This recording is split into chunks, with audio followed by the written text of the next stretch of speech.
Assalamu alaikum and welcome to another exciting and educating edition of the Health and Fitness Show. I'm your host Fahad Matin for today's show, and I hope and pray that all of us are fit and healthy by the grace of Almighty Allah.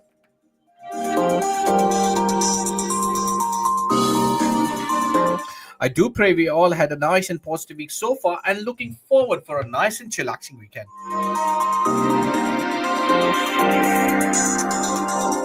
This program is broadcasting live today from the studios of Inspire FM today on 22nd of May 2025, and the time just past 6 p.m.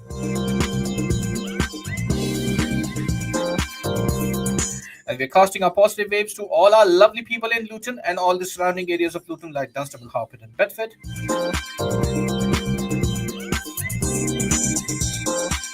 A positive airwaves reaching to all our listeners and viewers who are listening us through Inspire FM radio app or website, and viewing us through Facebook Live and YouTube Live channels.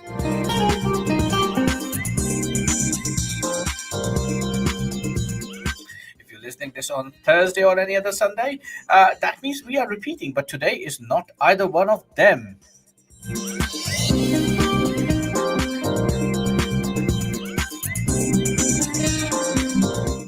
So, before we start, I must say that today's show is very unique in a sense that, Alhamdulillah, I have a very lovely guest today with me. And today we are talking about something very different in a sense, because this thing is something which we all suffer suffer from either one day or someday or others. So it is one of those things. And majority of the Hakim says that if your guts are in check, then your health is in check. Yes, you have heard correctly. Today's topic is gut health.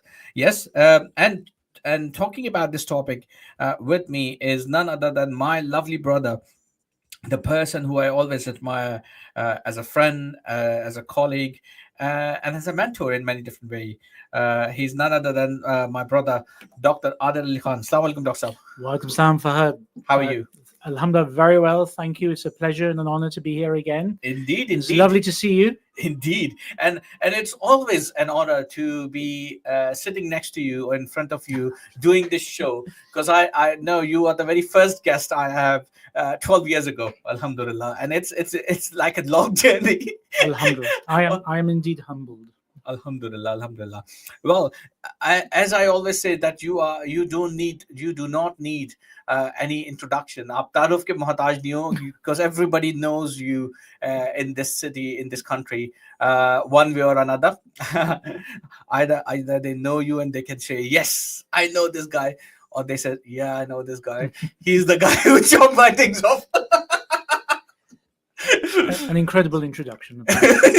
Indeed, and funny enough, I was with one of the doctors in Milton Keynes at work, and he was a young doctor, one of the junior doctors, and I was having a general chit chat, and somehow your discussion come in play, and he said, "Oh yes, I know him. He's the one who done my khatna." And I was start laughing at that time. I said, "Okay, that's a bit too much info." There you go. Indeed.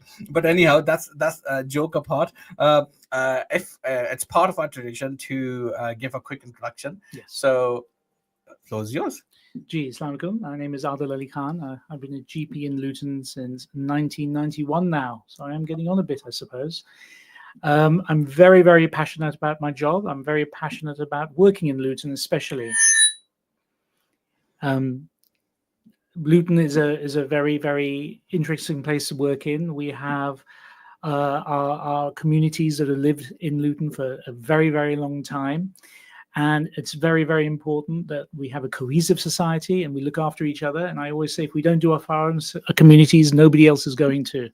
Indeed. This is why we are very, very invested in the health of our population locally. Indeed. And I must say, it's not easy to be in a place like Luton and be popular as a GP as well, because I remember, and I still do, there are people who really want to be seen by you, and they sometimes fight for it, which is absolutely honor in many different ways, shape, or form, isn't it? Alhamdulillah, yes. So, as I said, that today's topic is very unique because it is all about gut health, and it is unique in a sense because, as majority of the says that if your guts are in check, you do not have any issues. Is that true, doctor?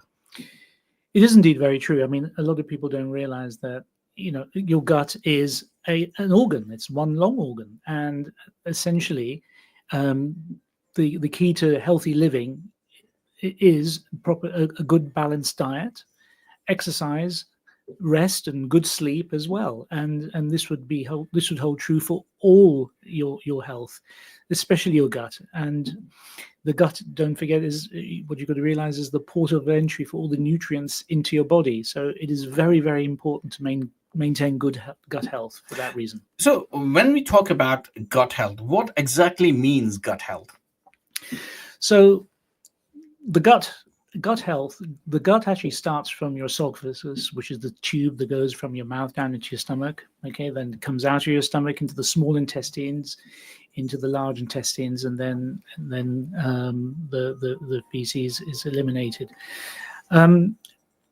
The lining of the gut all the way along changes because each part of the gut has a different function.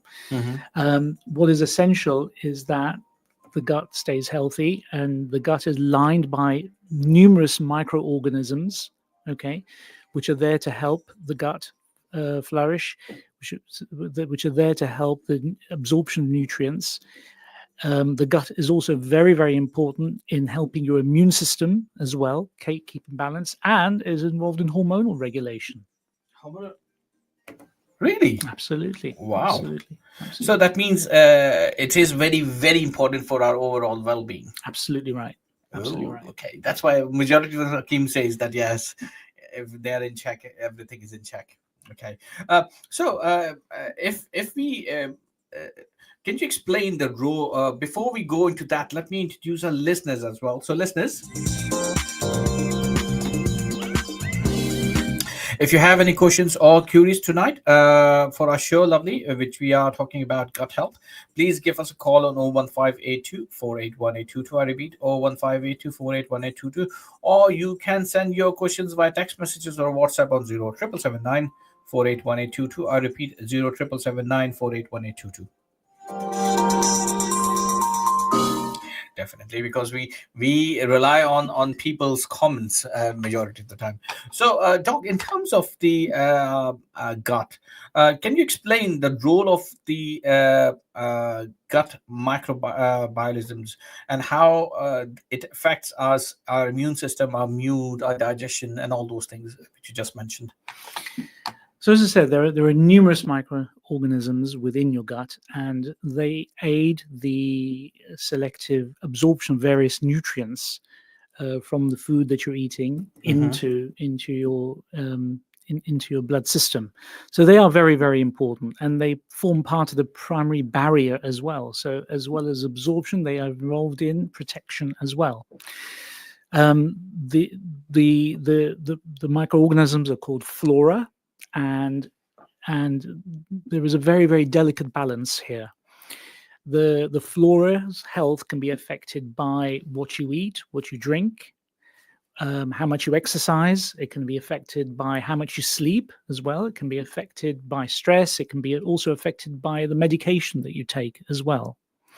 So there's a very, very delicate balance, and there are numerous things that can affect the flora. So this is why it's very, very important to keep to a very, very balanced lifestyle with a healthy diet, adequate amount of water to drink, and also an adequate rest as well.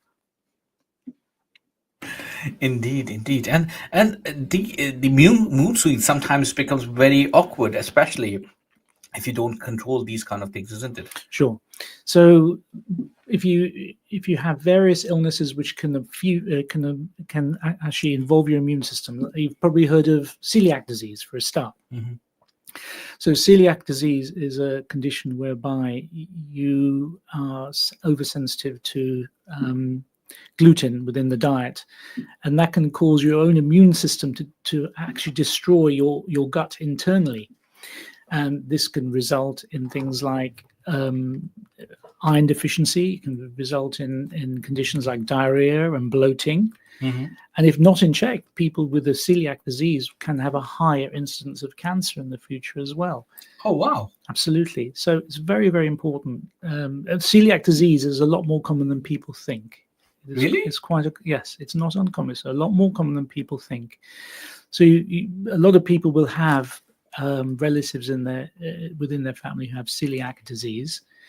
Celiac disease is firstly diagnosed by biopsy. So it has to be diagnosed in the hospital. They take a biopsy of part of your gut and they have a look at it.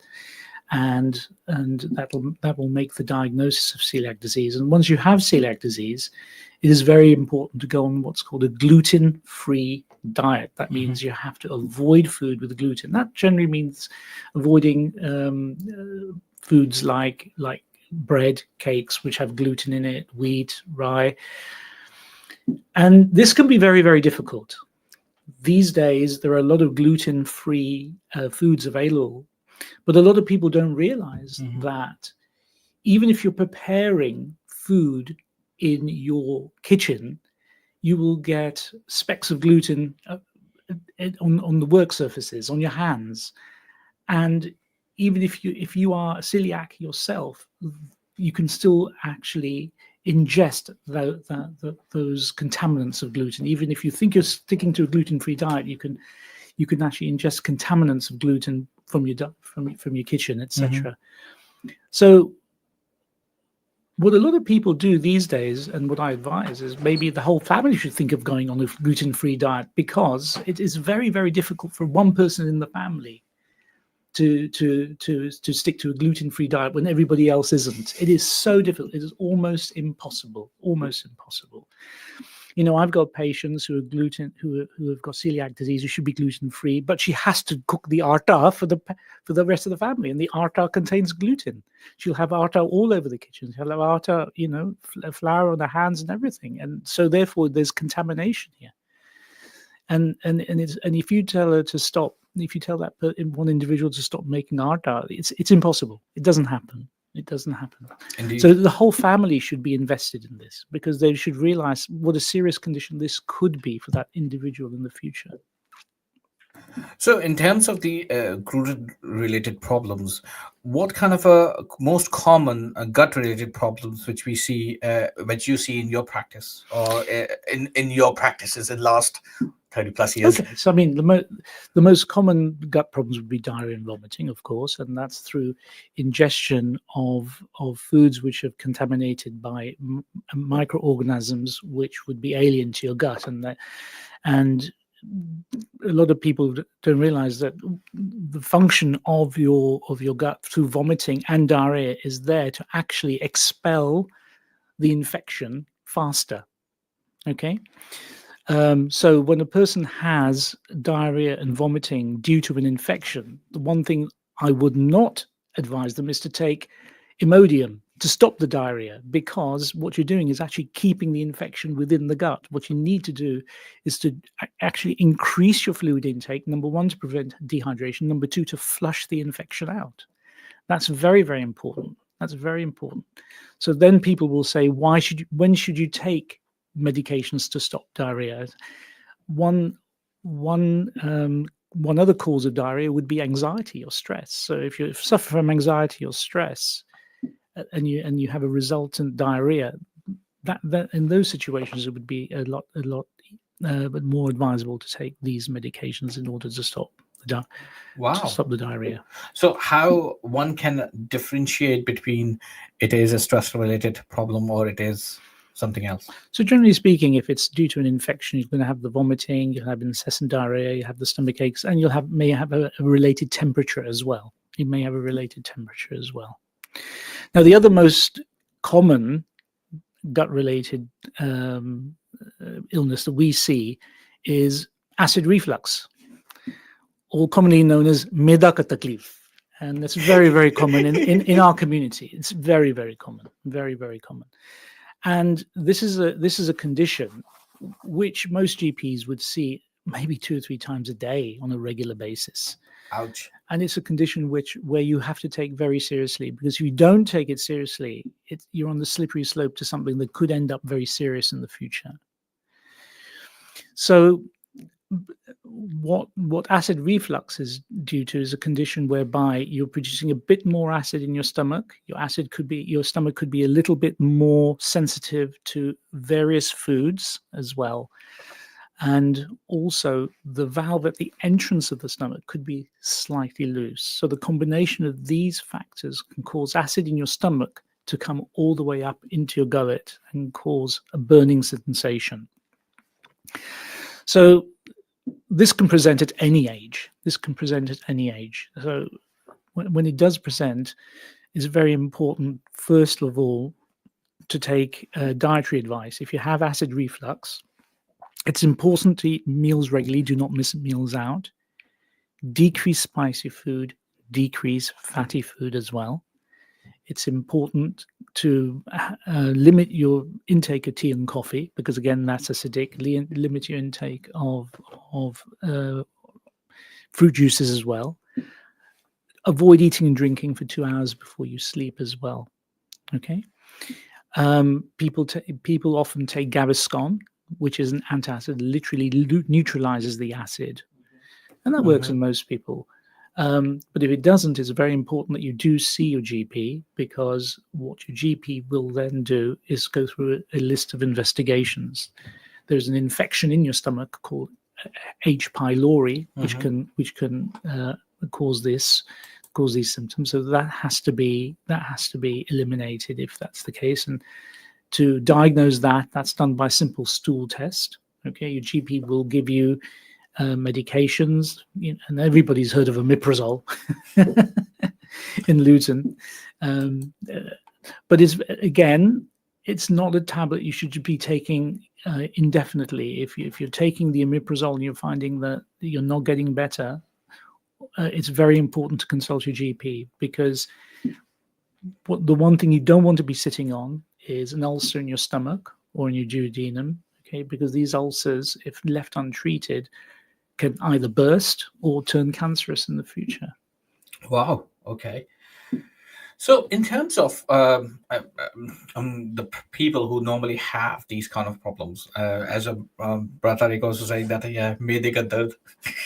It's he got it as well. So, things like having yogurt or funnel seed water, does that help? Again, these would be antacids. So having a lot of people do have yogurt. A lot of people drink a lot of milk as well. Okay, so these would literally function as antacids. This is what Gaviscon does as well. What you've also got to think about is that drinking these sort of antacids, especially milk and things like that, in excessive quantities may cause you to increase weight. And the increased weight can also cause pressure on your stomach, and that can cause the acid to come up. So there's weight-related causes as well. Ah, okay. That's something I did not know. So, in terms of the let's talk about something which is also very common, which is IBS, also known as the irritable bowel syndrome. Irritable bowel syndrome. Thank you so much. It's often mentioned that these days very common. So, what is it, and how can we typically manage it? So, your intestines are one long tube of muscle, and they move food along by rhythmic contractions called peristalsis. So basically, the muscles contract in waves, and it's all in sync. And that moves the food along in a rhythmic fashion. And that's very, very important, because each part of the gut is responsible for absorbing a certain type of food. Okay? So it's very important the food is moved along in a rhythmic manner, and so the gut is able to absorb the right amount of food at the right amount of time and space. Now, the rate of the rhythm of the gut movement is controlled by nerves, which come from the brain, basically. Now, in irritable bowel syndrome, the normal rhythm is disrupted. So you do not get these rhythmic waves. The contractions become very disjointed. And when that occurs, you can get different pictures. You can get food being moved along the gut far too quickly, ending up in diarrhea. You can get food not being moved along at all, which can end up in constipation. You can get a mixture of the two as well. And if you have two areas of gut contracting at the same time because of IBS, you'll get the middle bit bloating out, ballooning, and that'll cause you bloating as well. So these are the classic symptoms of IBS. Now, a lot of people with IBS, what they will suffer is sort of rhythmic contractions, okay, of the stomach. They feel like going to open their bowels, and indeed, when they go and open their bowels, the stomach aches, the rhythmic stomach aches go away. So that's the classic symptoms of IBS. However, it is very, very important that if you have these symptoms, you still have to get checked over by your doctor, because we do not want you to be sitting on other gastric illnesses which can present in this fashion as well. Mm-hmm. Very true, and that is very painful as well. Been through that. I must say it is absolutely painful. Okay, so what does the role of a diet play in a gut issue like constipation? You just mentioned diarrhea, and how and are there certain foods people should avoid eating or drinking or weaning themselves off? Just like you said, have a gluten-free diet. Again, look, I think life is very simple. It's very easy. A proper balanced diet is important for everybody. Okay, that means having the right amount of protein, the right amount of carbohydrate, the right amount of vegetables in your diet, and the right amount of fluid. It's very, very important. Okay, eating at the right time is very, very important. Missing meals out for a long period of time is not always healthy at all. Avoiding smoking, avoiding too much caffeine is very, very important as well. So these are all things that can disrupt your gut flora, and it's very, very important that has to be maintained. Very important. So, what's the best thing to do? I think it's very important to look at your meals. Okay, make sure that you're eating vegetables in the right quantity. Make sure you're eating the protein intake of the right quantity. And look, people say you have to eat meat. You don't have to eat meat for protein. I always tell people, look, the largest mammals on Earth, okay, are vegetarian. So, meat is not absolutely essential for your intake of protein. You can take your protein in different forms, and you have to have carbohydrates as well. So these things are very important, but in a balanced way. Everything has to be balanced. Indeed, and that is very, very important, because if we do not have a balanced uptake of food, it will cause us problems, short term and long term. And on that note, I must say, wow, the time has passed really, really quickly. We are just about to go on a very short break.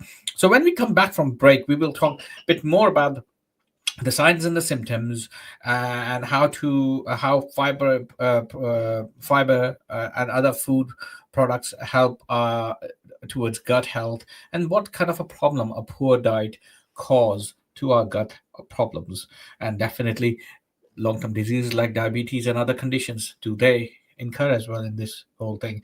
This and many more after this very short break.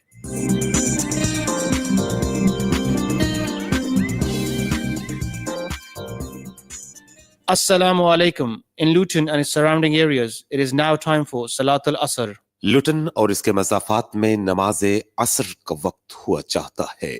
This azan has been sponsored by Ideal Properties. Contact us on 01582 72 11110 or log on to www.idealpropertiesltd.co.uk. Allahu Akbar, Allahu Akbar, Allahu Akbar,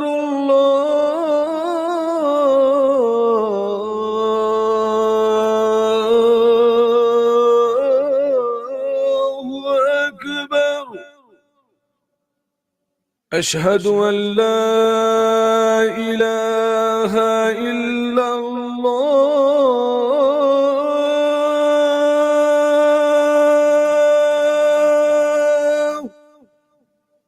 أشهد أن لا إله إلا الله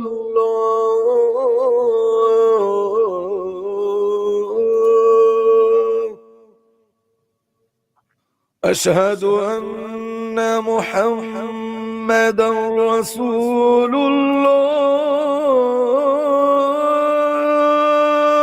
الله أشهد أن محمدا رسول الله حي على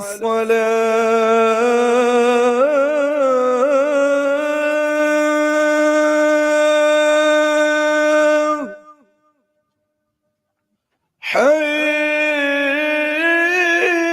حي على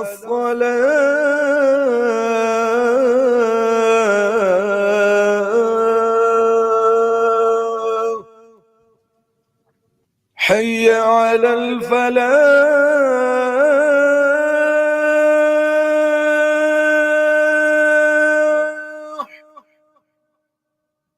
حي على الفلاح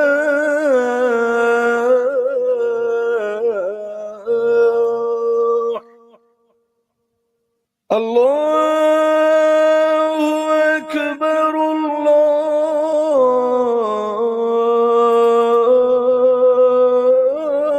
الله أكبر لا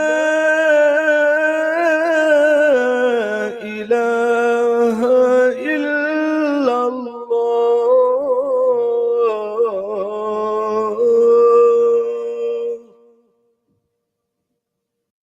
اللهم رب هذه الدعوة التامة والصلاة القائمة آت محمدا الوسيلة والفضيلة والدرجة الرفيعة وبعثه مقاما محمودا الذي وعدته إنك لا تخلف الميعاد. Would you like to sponsor the Azan? If so, give us a call on 01582 481810 or email us on info@inspirefm.org.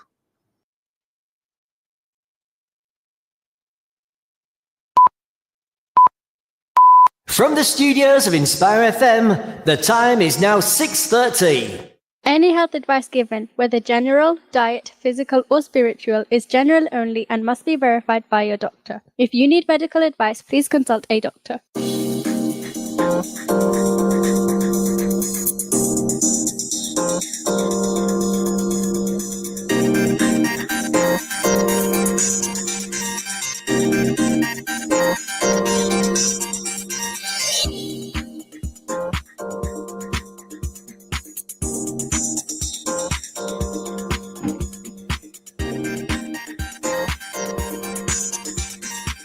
Assalamu alaikum and good evening to all our listeners and viewers. Welcome back to the Health and Fitness Show. I'm Fahad Matin, your host for today, and today I am delighted to be joined by my lovely friend, Dr. Adil Ali-Khan. Assalamu alaikum, Dr. Shab. Walaikum salam. Walaikum salam.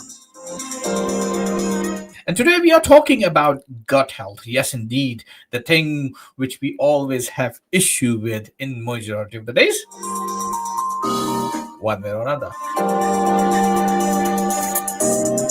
This program is broadcasting live today on 22nd of May 2025, and the time just past 6:30 p.m. We are live from the studios of Inspire FM for our lovely people in Luton and all the surrounding areas of Luton, like Dunstable, Harpen, and Bedford. Our positive airways reaching to all our listeners who are listening us through Inspire FM radio, app, website, or viewing us via Facebook Live and YouTube Live channels. So, good evening, Assalamu alaikum, and welcome back. Before we went on break, we have discussed so many things about gut health, like IBS, like what are the problems our gut normally face, what are the problems which majority of people Luton normally face regarding gut health, how to look after our well-being, and many more.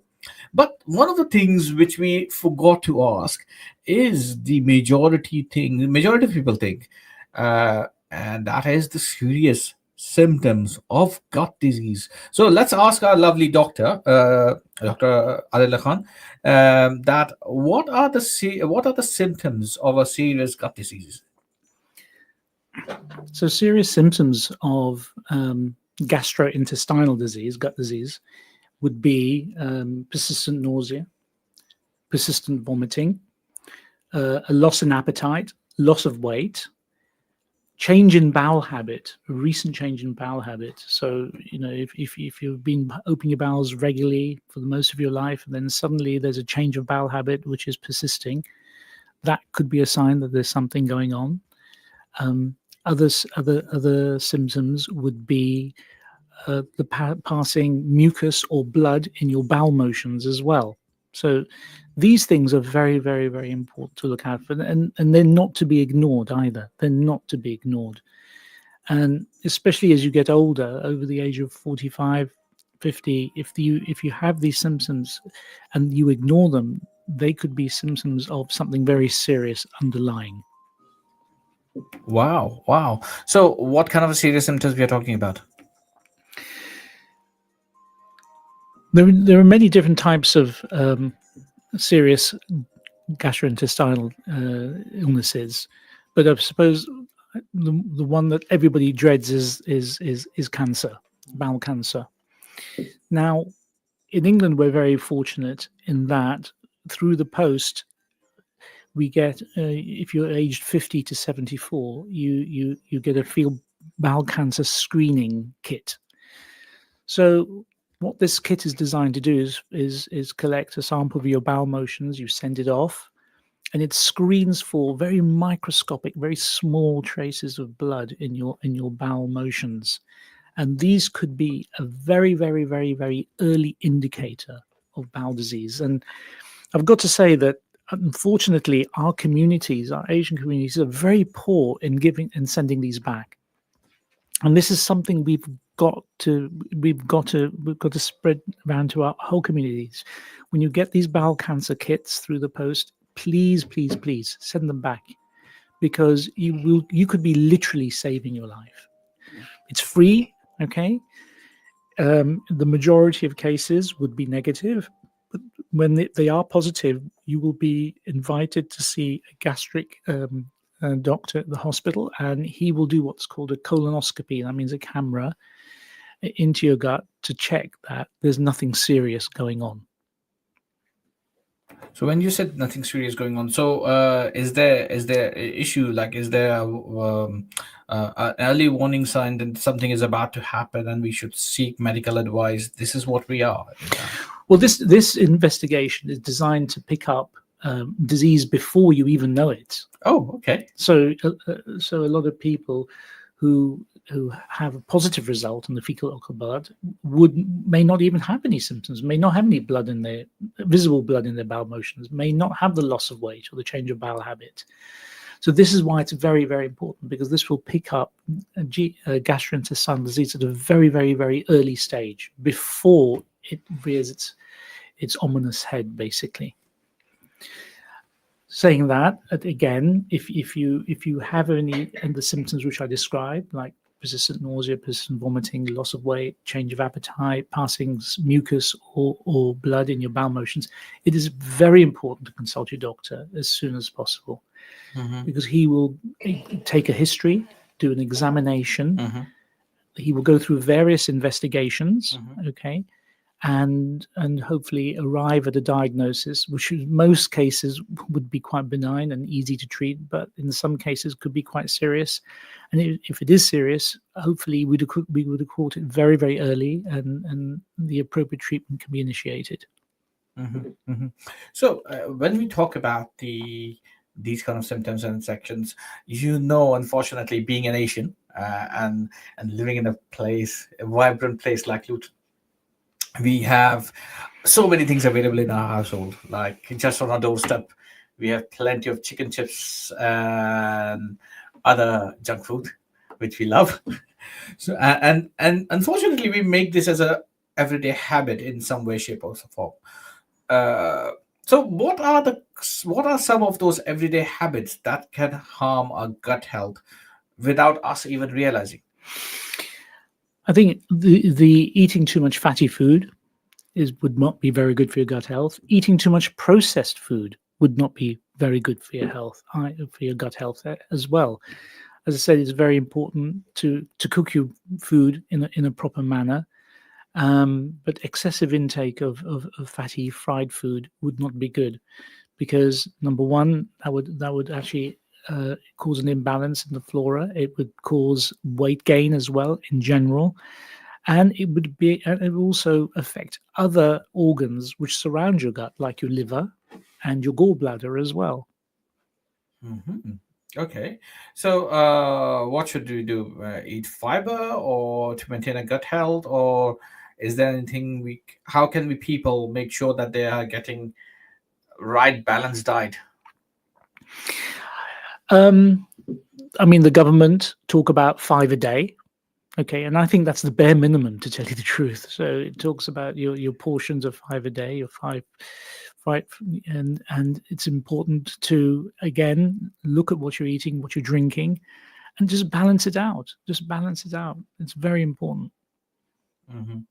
So one of the things which we normally hear and people love sometimes is that probiotic foods, which has all kind of things like that small shots of probiotic drinks and so forth. I don't remember names and I cannot say those random ones. So are these foods helpful, and should everyone take them, or we should avoid them? What's your take on that?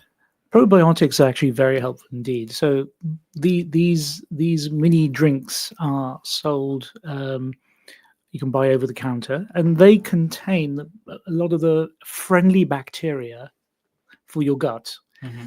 So what you're doing there is actually replenishing the friendly bacteria, or adding to them in your gut. Mm-hmm. And they do have a role to play, Mm-hmm.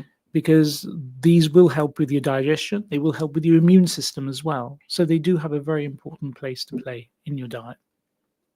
Okay, so so we should all take it in moderation every day, Moderation. or what should we do? Everything is moderation. The key to life is moderation. Everything is moderation. Too much excess of anything is harmful. So moderation is the key to everything in any case. Mm-hmm. Now, let's touch on a different subject, which you mentioned earlier about lack of sleep. That lack of sleep also, you said, can affect your gut health. So, how does lack of sleep and routine affect our gut health, especially people who are working on a shift jobs like day shifts or night shifts? So, what you mentioned are two separate things. They're lack of sleep and working day night shifts and alternating your sleep daytime routine. They're two separate things. So, as I said, your gut is one large organ, okay, and any organ throughout the day is always undergoing rejuvenation, okay, repair and damage. So the sleep is very, very important, because during the sleep that's when your body actually repairs itself. So 80% of the repair process is done when you're sleeping of your body, and that's very, very important for that reason alone. Also, it'll help the digestion, in that you're not walking around and moving around too much, and the intestines are there to help move the food along in a nice, relaxed manner as well. When you're talking about alternating your sleeping pattern, okay, like so people doing night jobs, day jobs, what that would affect is your eating habit, your eating times, okay? and that can affect your gut. So, a lot of people will be going to open their bowels once a day on a regular basis, and if you suddenly alter your sleeping times, that can get disrupted, and that can cause you to feel quite uncomfortable indeed. So having a regular routine of your sleeping patterns and does help our gut health, you mean? Absolutely right. Okay. And not just our gut health, our overall health. Sleep is a whole topic by itself. Honestly, That's the next topic we'll talk about. Honestly, that is a whole topic by itself. It's very, very important. Mhm. Indeed, and I must say, lack of sleep does create multiple issues. Especially overeating is one of the common things I normally suffer with. So, and let's talk about some long-term conditions as well. So, is there a link between poor gut health and more serious conditions like diabetes, obese, even mental health issues? Your gut health would be interrelated with just about any illness you're suffering from. So it can affect your illness, or the illness can affect your gut health, vice versa. So with diabetes, for a start, if you've got very, very, very uncontrolled diabetes, one thing that diabetes does is affect the nerve endings, and it can affect the nerve endings that supply your gut. And very often what can happen is, in some people, that if the nerve endings of your gut are affected, the food is not going to be moved along in a proper manner. It can cause problems in that respect. So the gut will be affected, can be affected by most illnesses. So it will create problems, or the problem create this problem. Absolutely. So what's the best thing to do, especially if you are suffering from things like diabetes, and you have a very good expertise in diabetes, as we all know. So what is the best thing a person do if he or she has long-term conditions, or a person who's like obese like me? So again, if you have an underlying condition, it's very important that you actually control that condition. So let's say if you are diabetic, it's important that you eat the proper foods at the proper time. Okay, take your medication properly as well, and then hopefully, if you can control the condition, that will not have an effect on your gastrointestinal system. But then the flip side of that is that there are a lot of medicines that upset your gastrointestinal system as well. So a lot of people take aspirin for heart problems. That can cause gastric problems. That can cause acid problems. A lot of people can take metformin for the diabetes, and that can cause side effects with your gut as well. But if you have side effects of medication, it's always very, very, very important to consult your GP, because he or she will always be able to give you an alternative. And there are always alternatives that are available. When there's a will, there's always a way. Absolutely. Indeed. Now let's come to our community as well. So as we know, we have Luton is surrounded with the people from South Asian communities.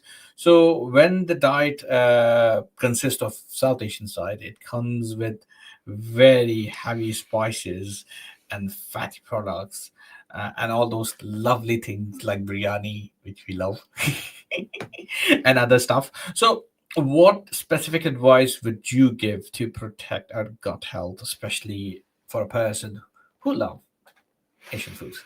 Okay, the single most important thing is eat regular meals, do not miss meals out. Again, limit the amount of spices you're taking in. Don't go overspiced, okay? And it's very important to decrease the amount of fatty food that you're drinking as well. Another subject we haven't touched on is smoking. Indeed. Smoking can affect your gut health quite adversely. Intake of alcohol can also affect your gut health quite adversely. Indeed, these two can cause a lot of gastric problems indeed. And how can a person control that? Because a person who's a smoker or a drinker, they they cannot automatically do those things. So if you're smoking, I mean, you contact your GP and he can put you in touch with a smoking cessation clinic. And if you want to give up smoking, if you go to these, if you intend to do so, if you're determined to do so, the smoking cessation clinics can help you. They can help you.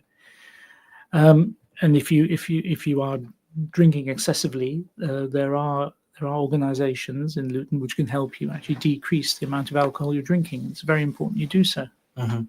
So when we generally talk about gut health and an issue with our stomach and everything, does it also create, does acid reflux create things which has heart problems or indigestion, which you did mention that gut problems do have indigestion quite regularly.